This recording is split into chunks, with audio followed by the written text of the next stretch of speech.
Do we have Fred up with us yet? I'm on. Okay. Yes, sir. Loud and clear.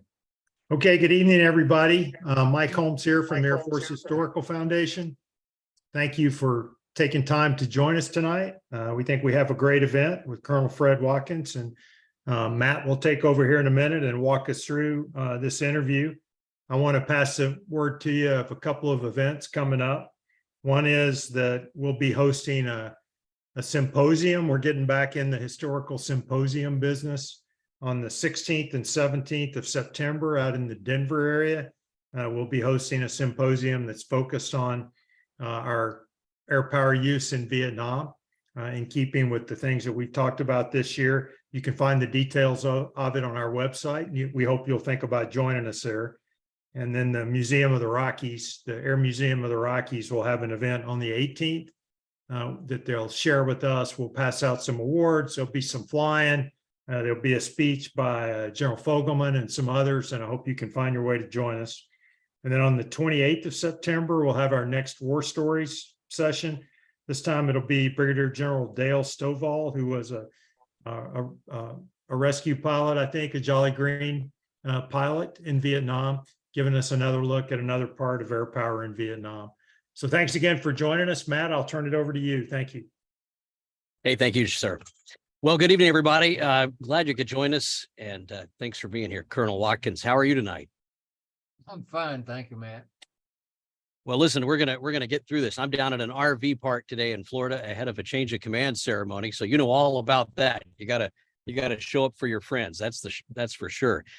Tell me about those early days in your Air Force career, and let's just jump right into it.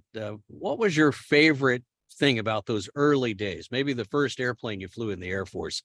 Let's go way back here, if you don't mind, to start things off. Well, okay, to go way back, I got my interest in aviation at Pearl Harbor. I was 9 years old, and that convinced me that I wanted to serve my country and I wanted to fly airplanes. And so I was fortunate enough to join the Guard, National Guard, in my 17th birthday, and we had P-47s, and so I got to crawl all over those airplanes, and that just helped my enthusiasm.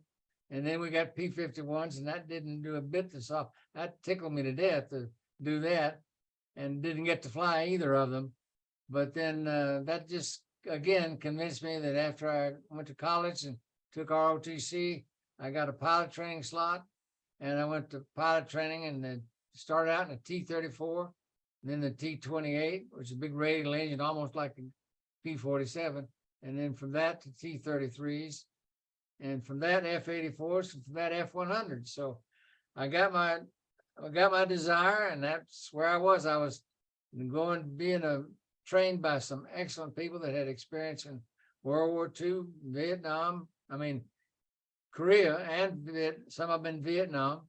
And so I figured I had some of the best training in the world, and I was just tickled to death to be where I was. So there I was, I want to fighter pilot. Yeah, let's rewind just a bit, if you don't mind, and talk about that day, December 7th, 1941. You told me that your dad did something that you've never seen him do before, and that's a great part of your story. Well, Dad was in the military. He was in the Georgia Guard before I was, and of course, he was way back in the horse cavalry too. But then it hadn't become the Air Force yet. But it was the Georgia Air Guard, and we had our radio on coming home from church, and we heard about Pearl Harbor, and I had never seen my dad drive like that before, because they said all military people report to your duty station ASAP.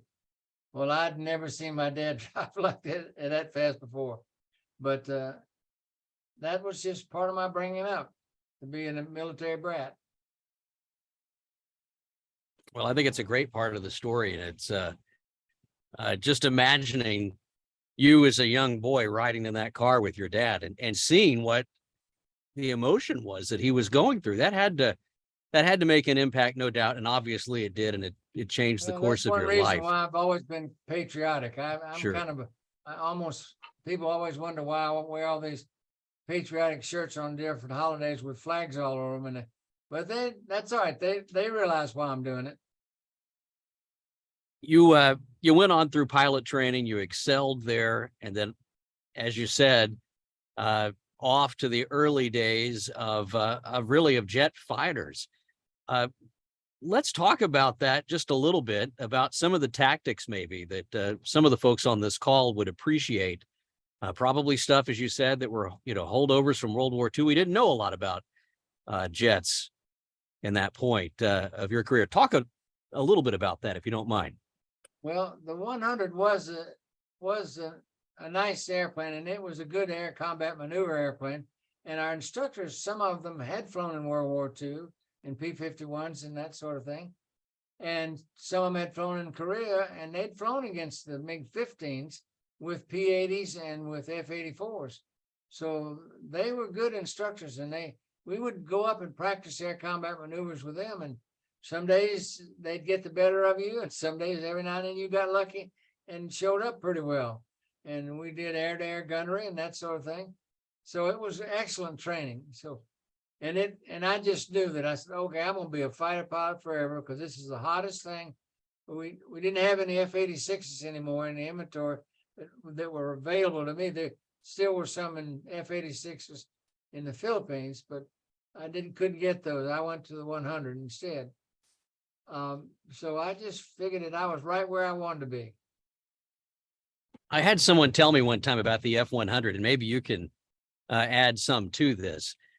Early on, they weren't real sure about that airplane, and the late great Bob Hoover kind of figured that airplane out and did a great demonstration with it. I heard from one guy who watched it at the Air Force Academy and said, he set the edge of the runway on fire when he came down. But you figured it out, didn't you? I mean, it became as you said, a great airplane. But was it a favorite of yours after it was all said and done with your Air Force career? Did you still have a great place in your heart for the F-100, or did you move on? Yeah, because that was my first really honest to goodness fighter with an afterburner, and we could do all kinds of good things with that. And but yeah, that was a favorite. And then of course it was just a short time after I'd been in the 100 that I got, needs of the Air Force sent me to B-47s, which I thought was not the direction I wanted to go. That's the direction the Air Force wanted me to go, because they had that was Curtis LeMay said he wanted everybody coming back from overseas, or all people graduating from pilot training or advanced training, to go to SAC. And so that was Strategic Air Command. And I wanted to be in Tactical Air Command, but I made the most of my Strategic Air Command tour. But I was always wanting to get back into the fighter business, which didn't happen until they called up people, as they called us, retreads, and sent us to 105 training. So that got me back in the fighter business. And of course, once you go to combat with an airplane, that becomes your favorite airplane if it brings you home. And it whichever one you're flying at the time and brings you home is your favorite, right? And that's your favorite. What do you remember about the B-47? Every time I've ever been around one, obviously at a museum, the aircraft really has a unique personality. It's if I remember correctly, it had a bizarre ejection system in it too. Can you talk a little bit about some of that? Well, the ejection system was okay for the pilot and the co-pilot, or the aircraft commander and the co-pilot, but the navigator ejected down. And so we had to have a couple of 100 knots airspeed and 400 feet of altitude, or the navigator didn't have a chance. So what most people did is worked out a deal that if you knew you were going to lose it at a low altitude, you tried to roll the airplanes in a 90-degree bank so that the navigator could go out level, and you could do, the two pilots would go out, so nobody got ejected down. Everybody got ejected out at whatever altitude you were.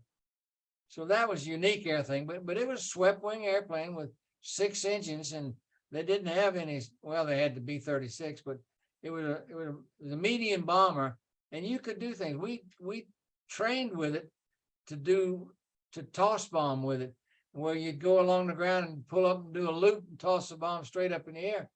And to make that airplane do a loop, low altitude, we trained with it over the desert, was somewhat of a thrill, because you had to have, at the top of the loop, you didn't have much airspeed, but you had to increase your airspeed enough on the backside or you couldn't pull out. So training was a little terse at that, but I don't know that we lost anybody in training. At least when I was there, they didn't. But it was an interesting airplane to fly. Was there ever a point where you thought that might be a bad idea? Doing a loop in a B-47? I said, was there ever a point where you thought that might be a bad idea? Doing a loop in a B-47. I mean, it's not an airplane that you think about you'd like have that. to, at the top of that loop, you had to think, oh, I hope I can get this airspeed going. Because but that speed, when you had no control, you could do anything you wanted to with the yoke, and it wouldn't affect the airplane at all until you got back and roll out and head down again. Then you pick up enough airspeed where your ailerons became effective. So yeah, and I read stories too. Talk to us about landing that airplane, because if I remember correctly, in what I've read about that, you would deploy the chute and then keep the engine spooled up in some manner, just in case you had to go around. Yeah, the engines took so long to come up to speed.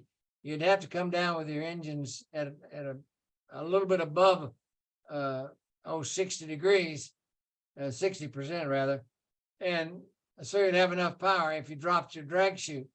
But most of the time, we didn't have to drop the drag chute, and that was kind of handy to stop it.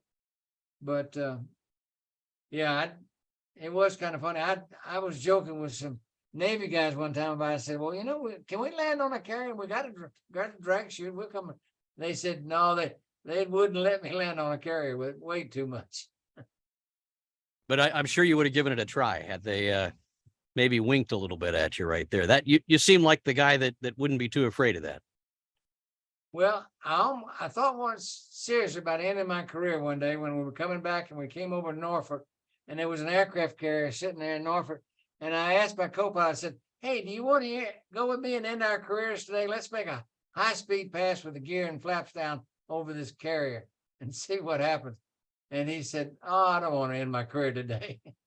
So we didn't do it. Well, let's fast forward here. So the B-47, a great airplane, the F-100, a great airplane. I'm detecting a trend here as you walk through your flying career. Talk about what was next after the B-47, and you got back into fighters. Well, it was supposed to be, they were happy to get us young bucks that had supersonic experience, not much, but some. They were happy to get us because they said, we got this B-58 coming along, and it's really going to be good, and we're looking forward to you guys flying the B-58. But when we got into SAC, they said, well, that's fine, Lieutenant, but by the time you get into it, you got to be a command pilot with 15 years experience and everything. So that kind of put a little cold water on us. So, but they thought we were going into the B-58s, but then they didn't pan out as well as they wanted to. So there wasn't very many of them purchased. So that never worked out. And then you go ahead. They were going to send most of us to B-52s after the B-47. Right. And I knew if I ever got in a B-52, I'd never get back in fighters. But you did find your way back to fighters. And yes, sir. So let's continue with that, with some of these fighter stories, because I know that you really enjoyed flying fighters, and you can just tell in our previous conversation, even then. Share some fighter stories with us in your latter part of your career there, flying fighters again. Well, in Vietnam is what they kind of asked me to share one of those. I had an opportunity in Vietnam to see everything that they had to offer. In other words, I saw plenty of flak, plenty of SA-2 missiles fired at me, and just an occasional MiGs. When I was up there in late 66 and early 67, was some of the worst records we had for the 105 in Vietnam, 2 of the worst years. And we lost people on a regular basis, but I was fortunate that I didn't get a decent chance there was no such thing as a dogfight with a MiG with the 105 unless they made a mistake. And some of them did, and a couple of 105s did shoot down the MiG-21s, but I never had any MiGs that made any. They most of the time sat 5,000 feet above us and just dove at us, trying to make us drop our bombs short of the target. So, but flak is just always there. And you really appreciate that. if you're up there too late in the afternoon and it's starting to get dark, and you can see what's all this tracer and all this stuff is being fired at you. So that happened, whether you saw it or not, that happened on every mission. We were convinced that everybody in North Vietnam had an AK-47 and they just shot it up in the air when you came by. And that seemed to be pretty much true, because if you got down too low, you were going to take some hits. And I take my hat off to the Jolley Greens and the guys in the 100s that were over there doing FAC work, and the FACs that were doing it in Cessna airplanes. But at least we were up at a decent altitude, and I felt pretty secure, because I had the greatest confidence in myself. I just had to have that, or I didn't want to go. And I'm very serious about my faith, and I just felt like that okay, I've got to go serve my country. I've got to do what I was trained to do. I'll leave my family, and which is a hard thing to do, because I was 32 at the time when I got to Vietnam, and we were short of pilots, and so they just put me right into the mix. And one of the guys told me, my operations officer told me, he said, look, there's not a target up here that we've been given that's worth an airplane and a pilot. So study your targets, drop your bombs where you're told to, and come home. And so he said, we don't want any heroes. If you do something spectacular and become a hero, so be it. But don't go up there trying to be a hero. So I thought that would sound like pretty good advice. And but I hadn't flown for a number of days when I got there. And my flight lead gave me a briefing and everything, said, we're going to go up on a normally just around the local area and get a look, see at your emergency bases. But then at the last minute, they came in and said, oh, you're going to go on a mission. Your airplanes are loaded with bombs, and we're going. And I thought, oh, okay, this is my first mission. And I said to him, I said, well, when am I going to get to see all these emergency landing fields? He said, well, if you don't get shot down on your first mission, I'll take you around. We'll take a look at them on the way back. So that was my introduction to my start in 105 in Vietnam. So you have to have a good sense of humor, and you have to want to be there to do a good job, I think. Who were some of your mentors once you were there in the field? Because in the early days of the war, I mean, like you alluded to there was a lot of action, and some of those guys went on to become great leaders and great aviators in their own right. But talk to us about some of those guys that you got to know and that you got to fly with early in Vietnam. Well, one of the guys that was in our Wild Weasel squadron, and Wild Weasels were designed initially to go up there and to identify the SAM sites and then fire a missile at them and take them out, so that then the bombing aircraft could go ahead and get through there much easier. And one of the first guys I met over there was a fellow that had just completed 200 missions. And I thought, wow, that's something else. That's Larry Waller. And he was in our squadron, and he seemed to be a perfectly normal guy. And he just said, well, do your job and just don't worry about all that other stuff. It's going to happen.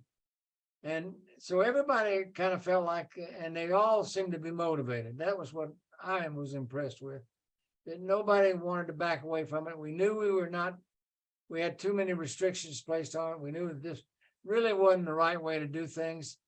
And so, but he said, we'll go do it until they change the difference, and of course we had a lot of changes while we're there. And there were some really interesting reservations of what we could do, but we did what we were allowed to do, and I thought we did a good job of it. You said in the pre-interview that you just went over there to do your job. There was nothing particularly special about your career, and you were, I think, a little curious as to why the Air Force Historical Society reached out, perhaps. But I think Yes. that you are just like so many guys who went over there and just quote unquote did your job. I sit here and I'm just in awe listening to these stories about flying the 105 and the 100, and of course the B-47. So So from some young guy that never did anything like that, thank you for what you did and for everybody else on the call too. What was the Well- takeaway for you from Vietnam? Well, I wanted to preserve the lessons that we learned. See, we had guys that had flown in World War II. We had Robin Olds over at Tockley, and we had Chappie James and guys that had flown and a lot of experience. The 9 guys that I knew closer that went over there together, 2 of them flew in World War II, flew in Korea, and now they're flying in Vietnam. And so we listened to these guys, and they had some great experience to tell us. And so I figured, well, let's just, and they felt like until they release us to do what we really can do, let's just do our job. And so those guys were easy to follow. And I didn't see anybody back away. There's a couple of guys that were absolutely petrified to go do it, but they did it. And that made me proud to be associated with those guys. I was going to tell you one thing, though, about the 105. You mentioned it. It's a sturdy airplane. It's made by Republic. It's built to take a lot of abuse, and it wasn't designed to be to drop bombs. It was designed to drop a bomb if we had the Cold War. But we were flying along one day, headed up towards Hanoi. You could see all the flak out in front of you, and we were thinking, well, okay, we've got to go through that, and we'll get on the other side of it. And then that's when the SAMs start. But while we're flying along, and we're out in crystal blue sky, and all of a sudden, my whole cockpit turns bright orange for a split second, and then it turns jet black for a split second, and then it went back to sky blue in a split second.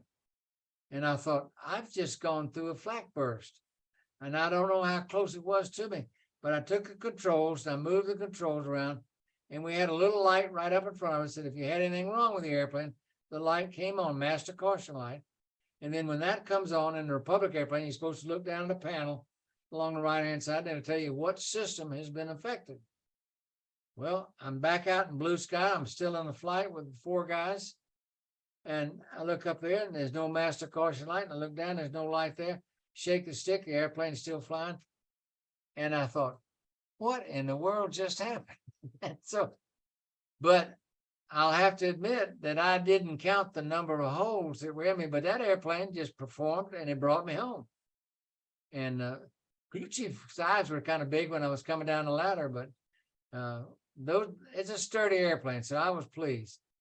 And I had an opportunity where I had multiple SAMs fired at our own flight, and that was one that I was leading up around Hanoi. And I'm amazed that we all got through it, because we saw this one missile hit coming right at our flight. We all started our procedure about driving down to pick up Mach and get going faster, and to get the missile to commit to us. And then when it gets too close, you just can't stand it anymore. You pull up, and it can't pull that quickly, so it goes below you and behind you and detonates proximity. So about the time they had briefed us, intelligence had briefed us that after you engage in a MiG, a SA-2 is fired at you, that the sight has to take a couple of minutes before they can fire another one. Well, about the time we saw this first one come off and it was aimed towards us, here comes 3 more off the same site, aimed right at us. And I thought, I can dodge 1 at a time, but I don't think all of us can dodge 4. And just about the time I said that, and I said the world's shortest prayer, I said, oh my God, the lead missile, the SA-2, disintegrated, and it took out the other 3, and we kept right on going. So that was Better to be lucky. That didn't have to happen. Yes. So I felt pretty good about that. Well, I'm glad that all worked out according to plan, right? So there you go. Well, somebody to me had a about plan that. that wasn't mine. It wasn't yours. Talk to me about the mission that stands out the most to you, if you haven't already shared it. Was there one in your career that you wouldn't mind sharing that just stands out head and shoulders above the rest? We had a call one day coming back home because we had to abort because the weather was too bad. So we still had our bombs, flight of 4, and we got a call from a FAC, and he said, I got I got to pass you over to somebody. He needs some help. And I'm not sure who I talked to on the radio, but this guy said, we're about to be overrun and we need some help. And if you can do anything to help us, what kind of ordnance do you have? And we told him each one of us had 6,000 rounds of 20mm cannon, and each one of us had 6 750-pound bombs. So he said, well, give me the bombs right on the target. And I could say, well, where is the target? All we could see was jungle. But he said, I'll put a white phosphorus shell out there, and you put it just north of that, where you see the white phosphorus. All 4 of us put our bombs just north of that white phosphorus shell. And we pulled off and went on back to catch a tanker and get on back home. And the fact said, or whoever I was talking to, it wasn't a fact, but at that time, it was a guy on the ground. He said, thank you very much. You just saved a whole bunch of us. How many of those bunches? I don't know. And I never found out who it was we saved. But close air support, saving a group of guys, was my most enjoyable mission up there. Now, I That's a wonderful story around Hanoi and Haiphong, but and some troops and barracks and stuff like that. But that was the most rewarding one of the whole bunch. You know, you had so many lessons learned, and I wanted to talk about that tonight because one of the old fighter pilots that I've known a long time told me one time, he said, if you just focus on the blood and guts and the shoot 'em up, you're missing the real gold in these stories. And so I think we're at that point in the, in the evening here where we can pivot just a little bit. Talk to me about some of these bigger lessons, these lessons that you learned in your time in the Air Force and what they did later on in your life, because you went on to continue flying and actually became an instructor, and you no doubt took some of these lessons learned and applied them to not only flying, but to life. And I'm hoping you could share a few of these with us. Well, I tell you, tonight. If there's any young people that are listening, that are getting ready to start their career, I would recommend that you keep a journal. Because I've thought several times, people have asked me to write books on some of my experiences. And I said, well, I would, but I can't remember all the names. And same thing is, if you have a long military career, after a while, you lose track of people within the Christmas cards and things like that. And you wish that you could have kept a journal so you could remember these names, because there have been some great people that I've had an opportunity to serve with. And some of them, after a while, I can't remember their names. Now, that may have something to do with my age, but it does. But also, I just wish I'd written more down. So that'd be one lesson I would recommend to anybody to do that.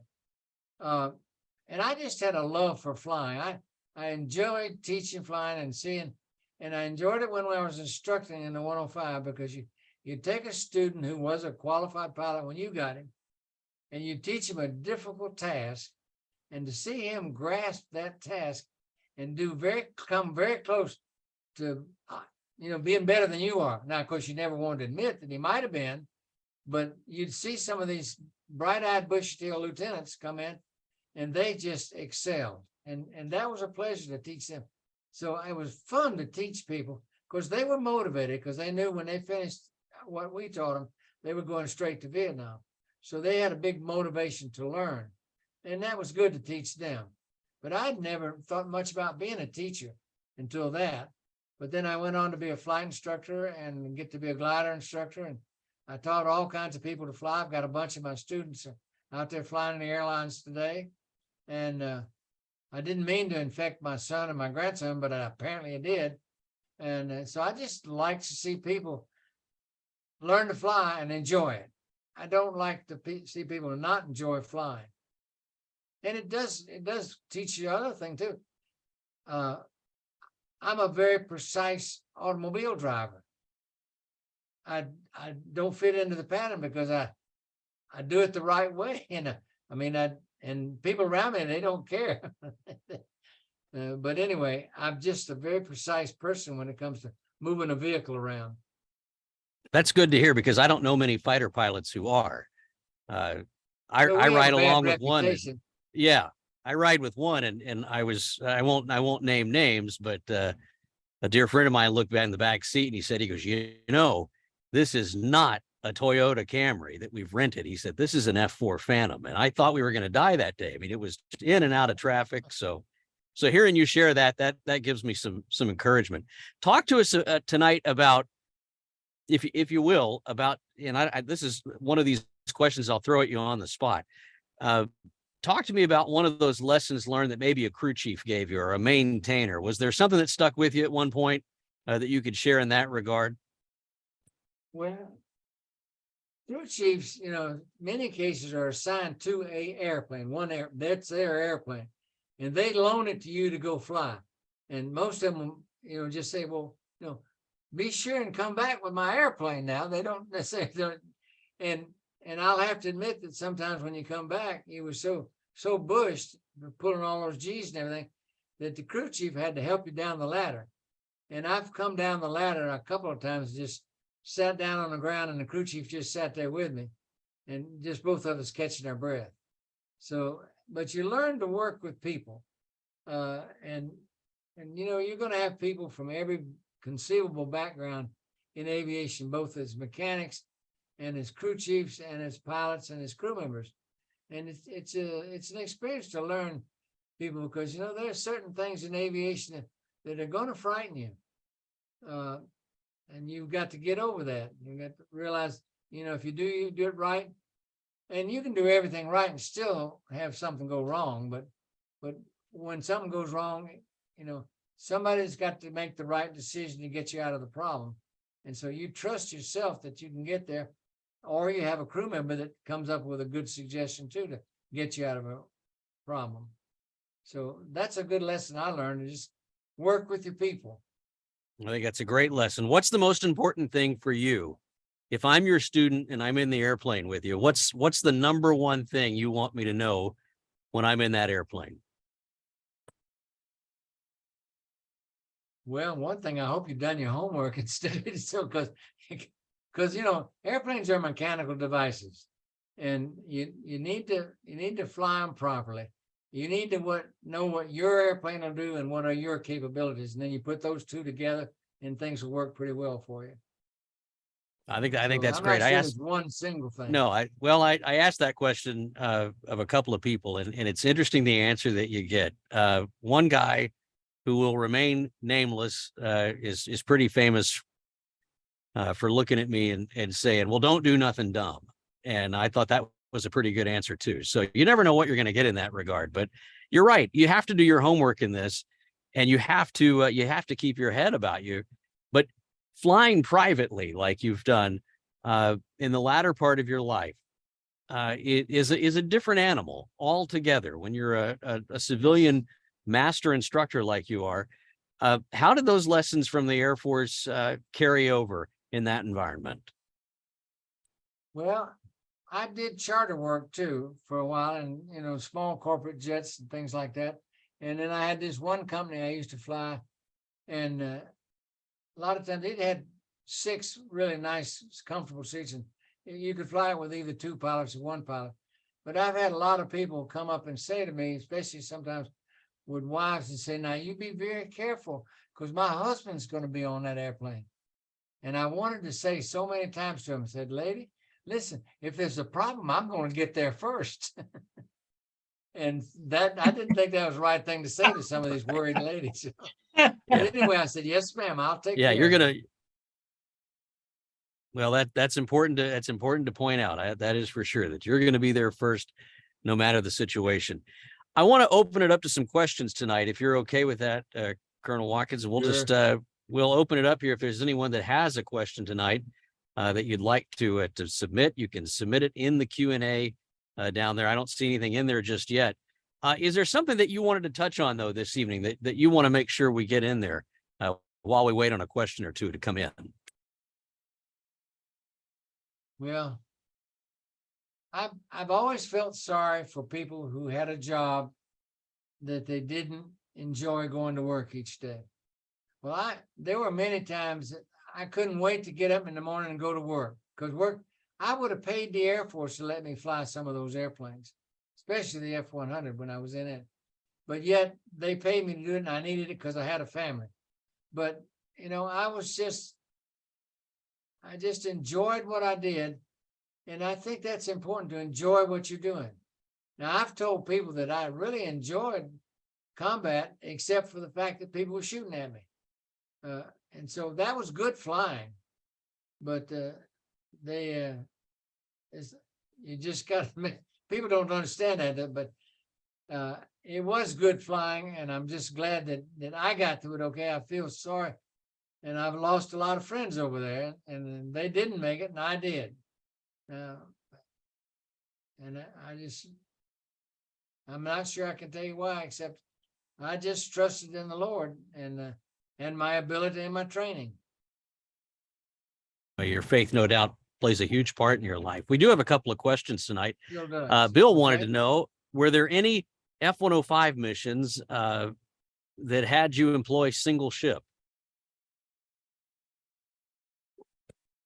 No, but I did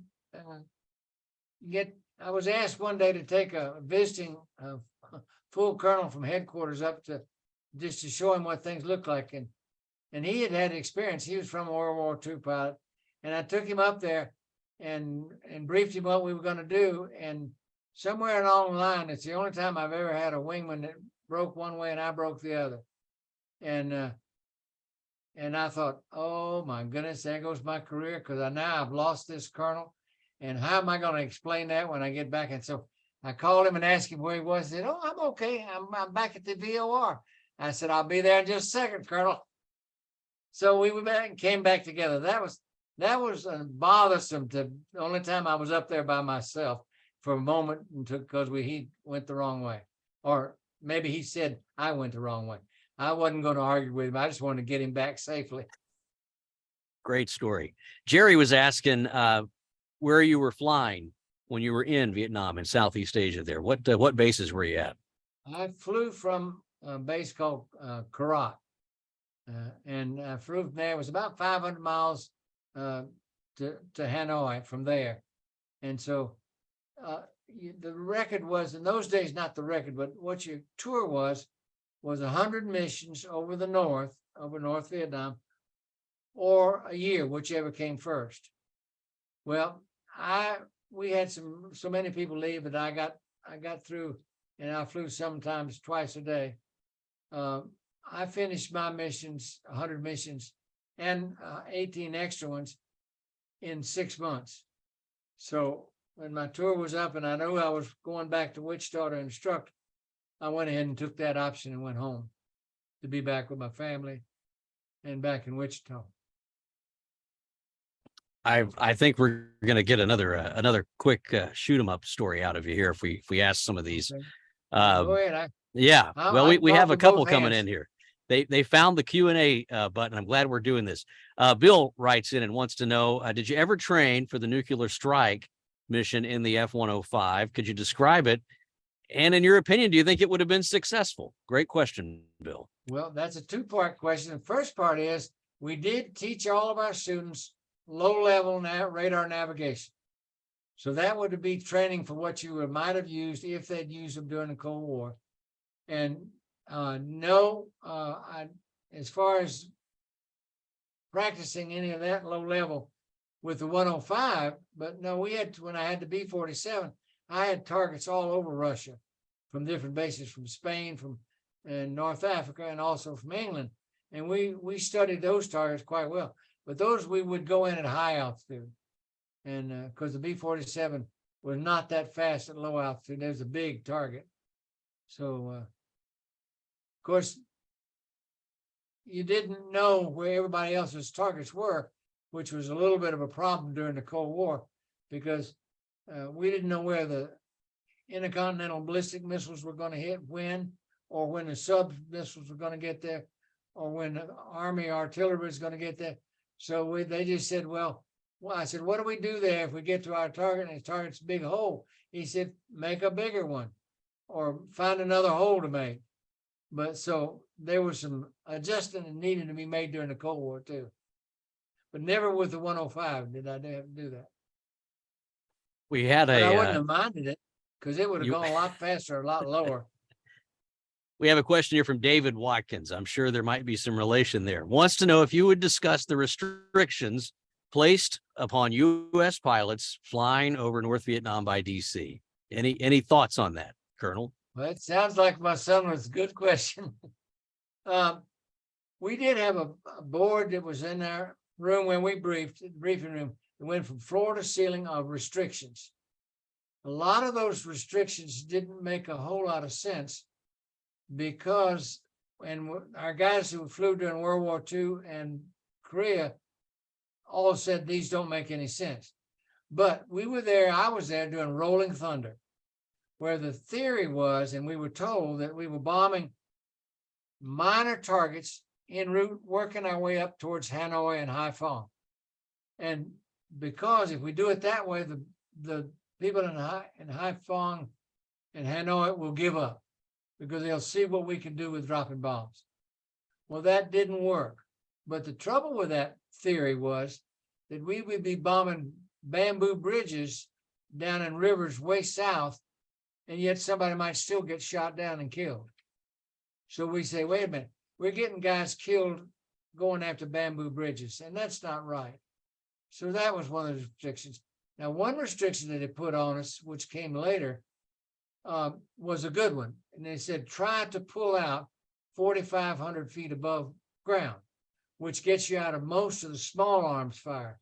Because, you know, even at supersonic speeds, if you run into a bird, it's going to do damage to your airplane. So, and we thought that everybody up there had an AK-47 pointed up at us when we came down.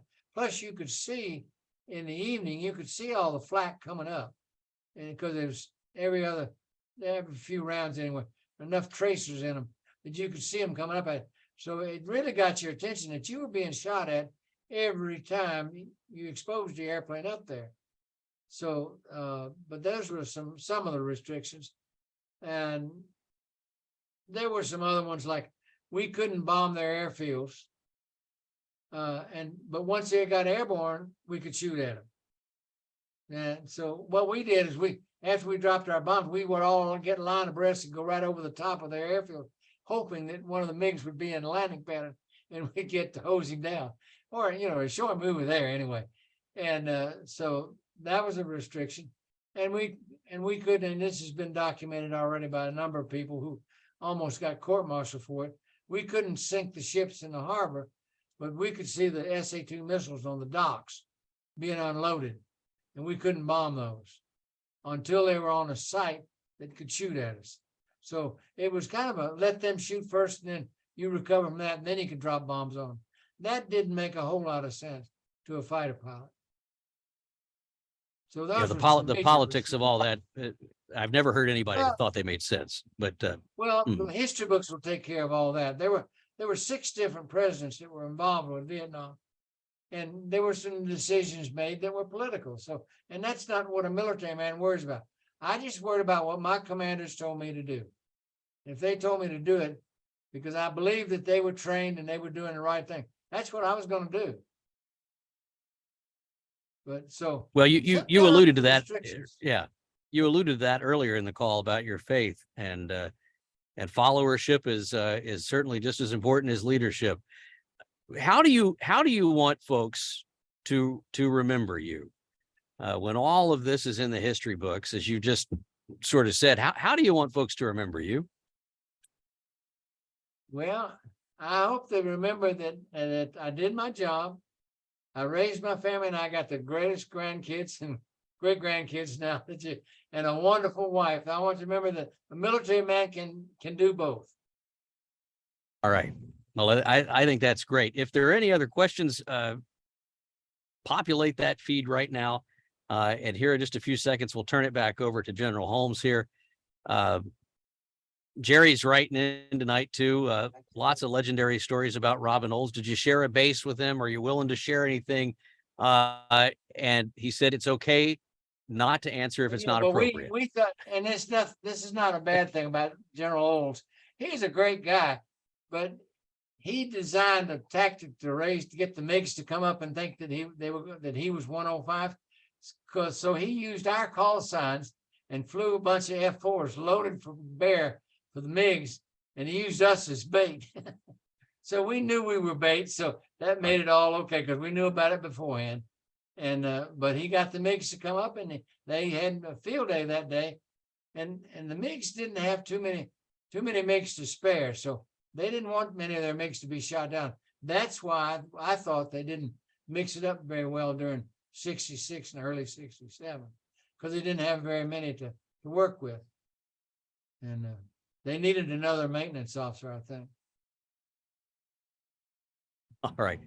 Well, thank you for talking with me tonight and to sharing these stories with everyone else this evening. This one was sent in on a text message, and I don't even know who it's from or how but it's worth asking. Have you been back to Vietnam, and is that somewhere you'd ever like to go and see again?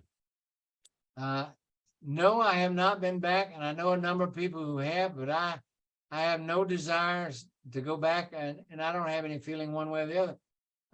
I'm hope, and I know some people, even one of our Vietnam veterans is turned out to be an ambassador back there, but that's just not a thing for me. I've got other places I want to go. Well, there you go, and I hope you get to get there. General Holmes, I know you've popped back in here. Anything from you on before we wrap things up tonight?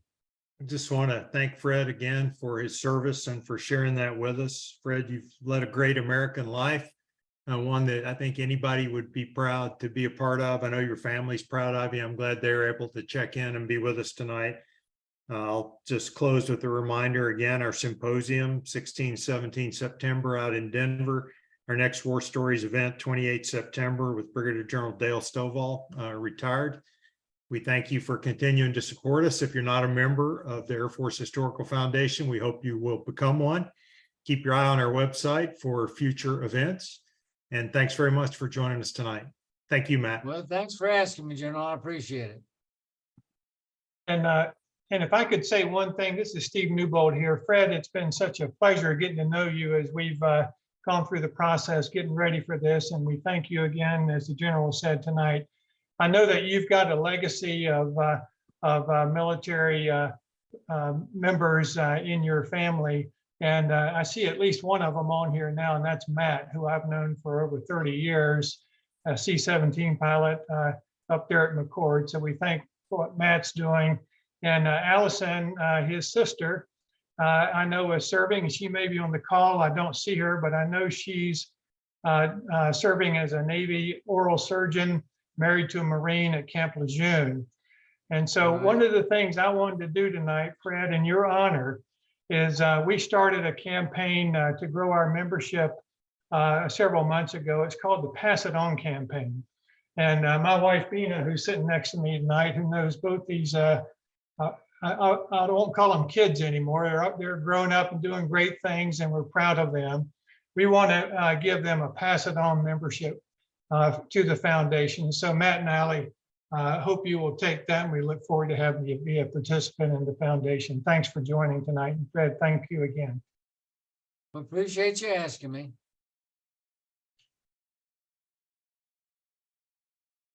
All right. Thanks again, everybody. Good night. See you next time. Good night. I'm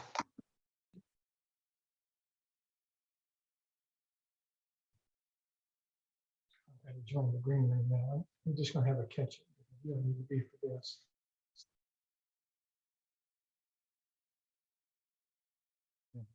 Hey, how'd I get you?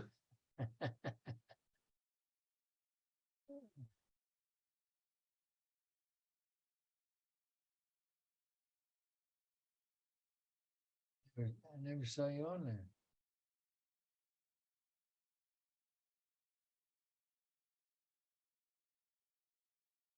John, I'm trying to get this thing to go away, and it won't go away. Zoom meeting. Okay. Maybe I can exit off here. Should be up at the top right. Oh, here now I can see my daughter and my son-in-law. I can see them now. I saw Matt earlier. Yeah, I see you on there now. Okay. You. Hey, it's hard to Fred. tell it 'cause it's, yeah. Hey, it's Fred, hard to can you tell see me? guys are- Yeah, I see you now. Okay. But I couldn't. Some of the boxes were so small. Did you get a chance to watch the whole thing? Yes, we did. Probably Yeah. bored you to death. Fred, I've got a lot of questions for you. Okay, This go is ahead. Jim. Yeah. I've got a lot of Were questions you on- for you about were you some on of the this things bill? you said. Let's see that. No, you can't see Jim. He's not in the, Oh, Hello? okay. I see Do you him now. recognize me upside down? Yes, sir, I do. Yeah, I've got some Oh. questions for you. I'll see you later. Okey doke. Well, I'm sure a lot of people